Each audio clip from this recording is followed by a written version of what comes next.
जितेंद्र नाम का एक लड़का था जिसे पुराने महलों, पुराने घरों और जंगलों में घूमने का शौक था। इस शौक के कारण उसे उसके माता पिता हमेशा डांटते रहते थे। एक दिन जितेंद्र के पापा जी उसके रूम में आते हैं और देखते हैं कि वह कपड़े, कैमरा और सामान पैक कर रहा है। तभी उसके पापा जी बोल पड़े। जितेंद्र, कहाँ जा रहे हो? पापा, और कहाँ जाऊंगा? हिस्टोरिकल प्लेस और कोई नई जगह खोजकर वहाँ के इतिहास को देखूंगा। इसके बाद वहाँ पैरानॉर्मल एक्टिविटी को समझने की कोशिश करूंगा। तुमसे कितनी बार कहा है कि इन फालतू के झंझटों में मत पड़ा करो।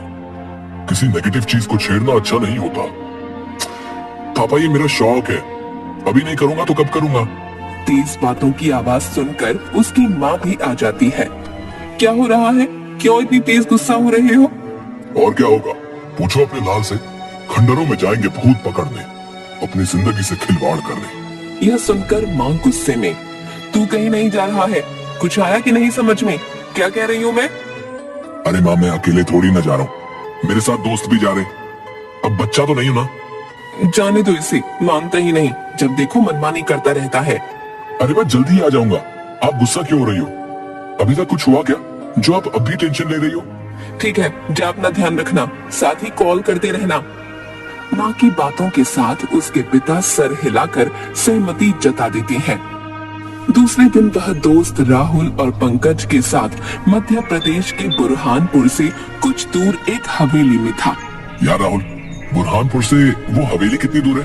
पंकज बीच में ही बोल पड़ता है। मैंने सुना है कि उस हवेली में कोई साया है, क्या ये सच है? जिस हवेली में जा रहे हैं वो बुरहानपुर रेलवे स्टेशन से 60-70 किलोमीटर है। हाँ पंकज, वहाँ के लोग कहते हैं कि उस हवेली को एक ही रात में जिन्नात ने बनाया था।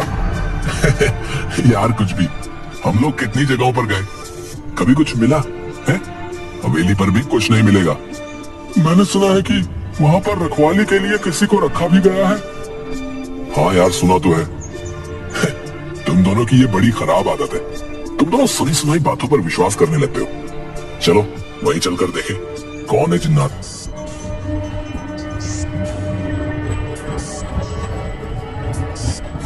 ट्रेन से रेलवे स्टेशन उतरने के बाद चलो किसी होटल में जाकर फ्रेश हो लिया जाए। क्या यार, सीधे हवेली पर चलते हैं? नहीं यार, वहाँ कोई टाइम पर मिले ना मिले, पहले होटल में ही चलते ना। हाँ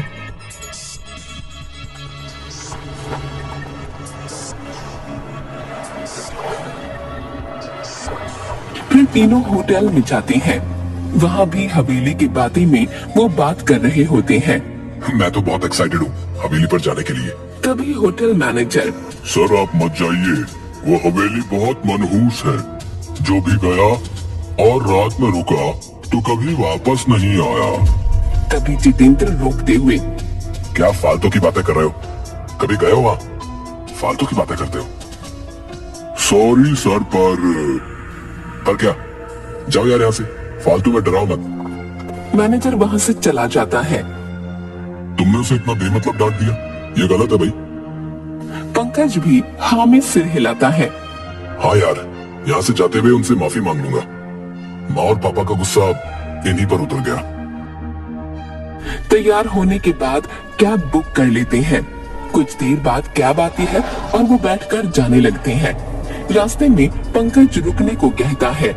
जैसे ही गाड़ी रुकी वैसे ही एक बूढ़े बाबा आकर खिड़की के कांच पर जम से आकर ठोकते हैं।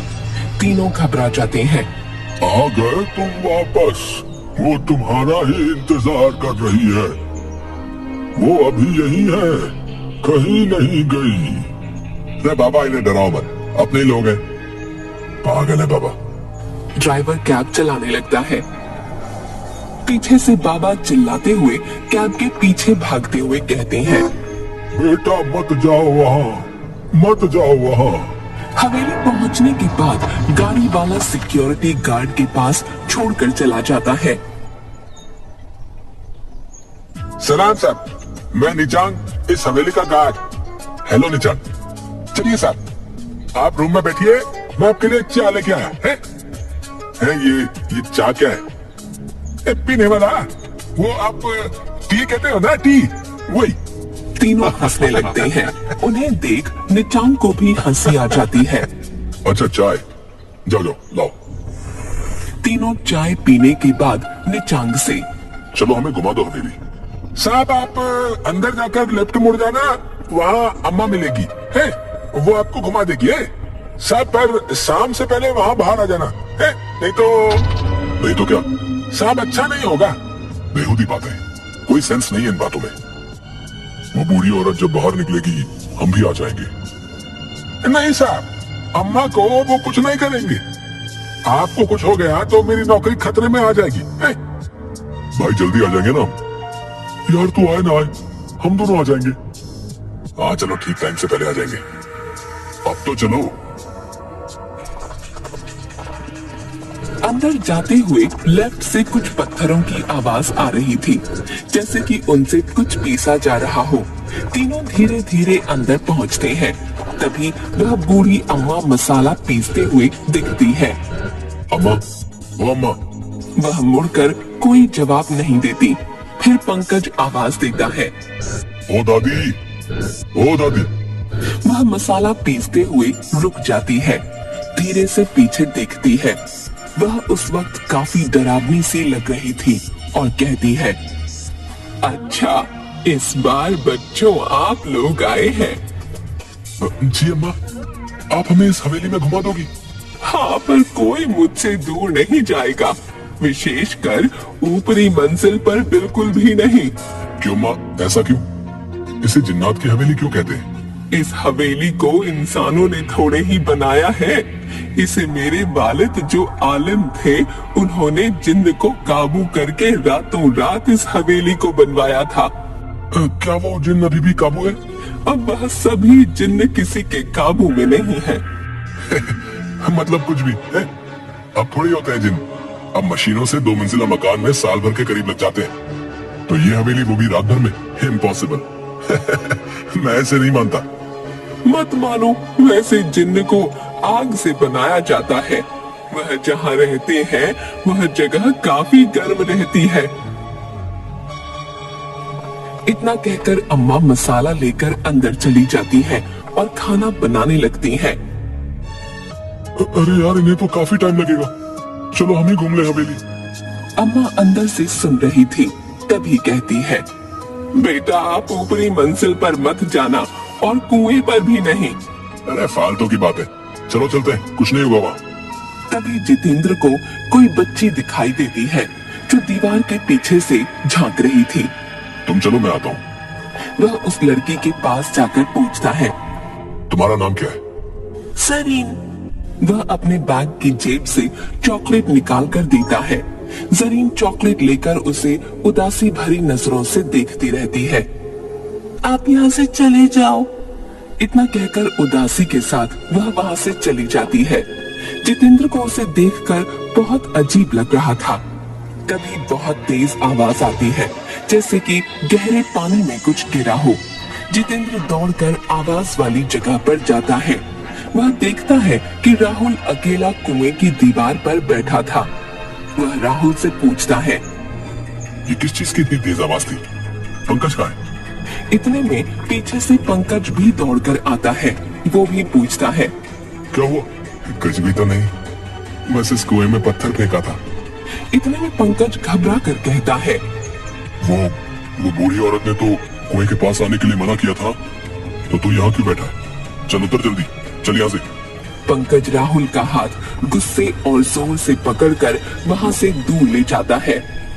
पीछे से जितेंद्र कहता है, अरे यार, अगर वो वहाँ पर बैठ भी गया और उसने पत्थरों को फेंक भी दिया तो क्या हो गया है? इसमें कौन सी बड़ी बात हो गई? भाई मुझे यहाँ बहुत घबराहट हो रही है, आसपास बहुत अजीब सा लग रहा है। वॉशरूम की दीवार पर मेरी परछाई दिख रही थी। तभी एकदम से 2 बड़े हाथ मेरे गले की तरफ आ रहे थे।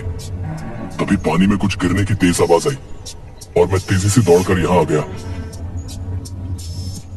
भाई तुम इन लोगों की बातें सुनकर ना वहम में आ गए हो। ऐसा कुछ भी नहीं है जैसा तू सोच रहा है। चलो अब हवेली घूमते हैं। जितेंद्र का ध्यान बार बार उस खामोश फितरत वाली बच्ची पर जा रहा था जो बिल्कुल कुछ नहीं बोल रही थी। उदासी भरी बेनूर आंखों से उसे एकटक देखे ही जा रही थी।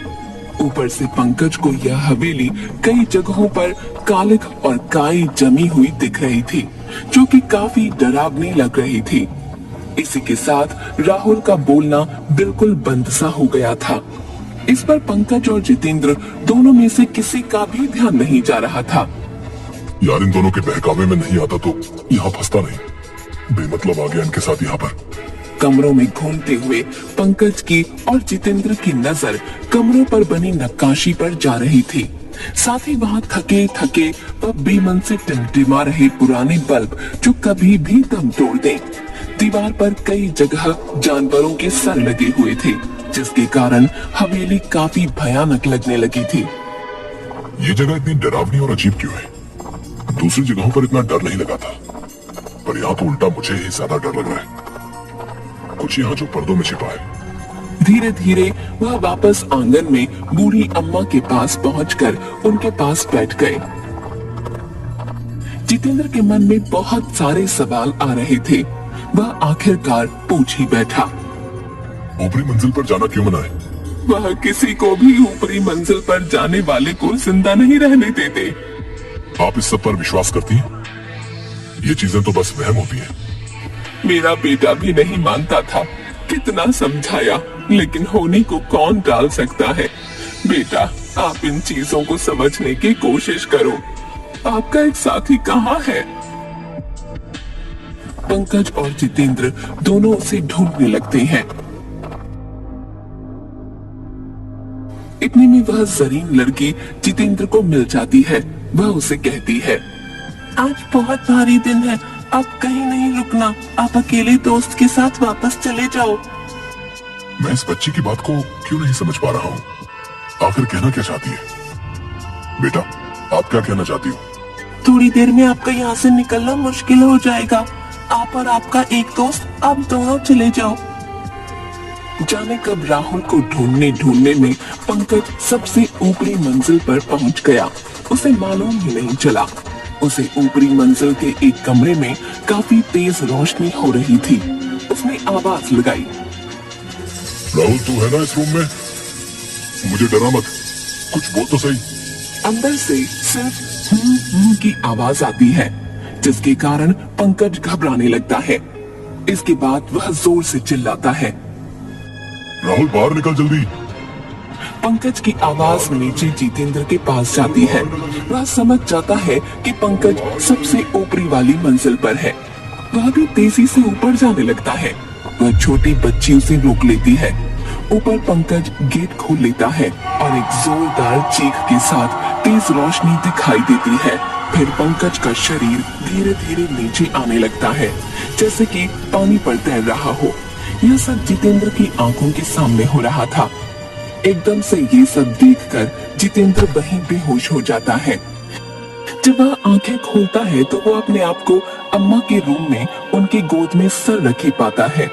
वह घबराकर बैठ जाता है और उठकर बाहर जाने लगता है। अम्मा उसका हाथ पकड़ लेती है। अब कोई फायदा नहीं है, अब रात हो चुकी है। तुम इस कमरे से निकलते हो तो तुम्हारा हाल भी दोस्तों जैसा हो जाएगा। देखना चाहते हो तो खिड़की के छेद में से देखो, खिड़की मत खोलना। जैसे ही वो बाहर देखता है तो उसके दोनों दोस्त दिखते हैं। एक अध जला और दूसरा पानी की वजह से फूला हुआ। ये कैसे हुआ? मैंने तुम्हें रोका था और कहा था ऊपरी मंजिल और कुएं पर जाना मना है। जो ऊपरी मंजिल पर गया वो जल गया, जो कुएं के पास गया वह पानी की वजह से फूल गया। सलीम, वो बच्ची कहाँ है? कौन बच्ची? जो मुझे ऊपर जाने से रोक रही थी। नहीं बेटा, यहाँ पिछले 40 सालों से कोई बच्ची नहीं है। जितेंद्र ये सुनकर बिल्कुल सुन्न सा रह जाता है। फिर वही लड़की को एक फोटो में देखता है। यही तो है वो बच्ची, यही तो है। यह मेरी बेटी है जो ऊपरी मंजिल से सीधे कुएं में जा गिरी थी। वही जिन्नों की वजह से, इसीलिए मैं यह हवेली छोड़ना नहीं चाहती हूँ। मुझे बाहर जाना है, हवेली से बाहर जाना है। सुबह होते ही मैं निकल जाऊंगा। बेटा, जो इस हवेली में एक रात में फंस जाता है फिर वो वापस नहीं निकल पाता। यही यहाँ की सच्चाई है। रात भर वो दोनों बैठे रहते हैं। सुबह होते ही जितेंद्र गेट खोलकर बाहर निकलता है। वैसे ही वो देखता है कि राहुल उसे आवाज दे रहा है। जितेंद्र, ओ जितेंद्र, यहाँ मेरे पास आ जा। ओ जितेंद्र, मैं यहाँ हूँ अंदर। फिर वह कुएं की दीवार पर बैठकर वापस अंदर कूद जाता है। फिर से यही रिपीट होता है। वह घबराकर मेन गेट खोलने की कोशिश करता है। वो गेट खोल तो जाता है, पर उसे गेट के उस तरफ वही दिखाई दे रहा होता है जो इस तरफ दिखाई दे रहा होता है। राहुल का कुएं में कूदना। कोई फायदा नहीं है बेटा, ये मेरे लिए हमेशा का है। बेटा अब बस कर दे। इतना कहकर अम्मा अपने काम में लग जाती है।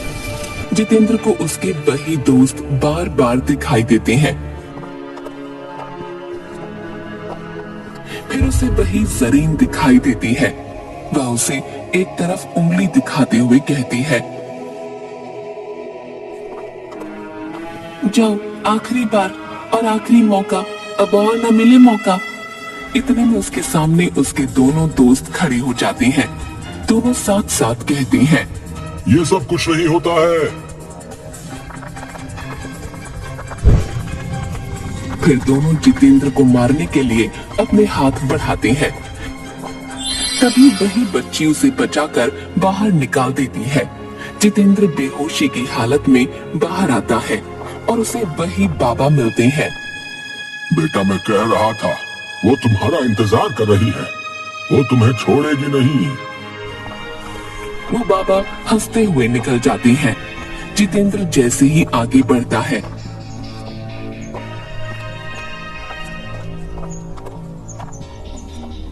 उसे एक गाड़ी दिखती है। उसमें भी 3 दोस्त उसे हवेली में जाते हुए दिखते हैं।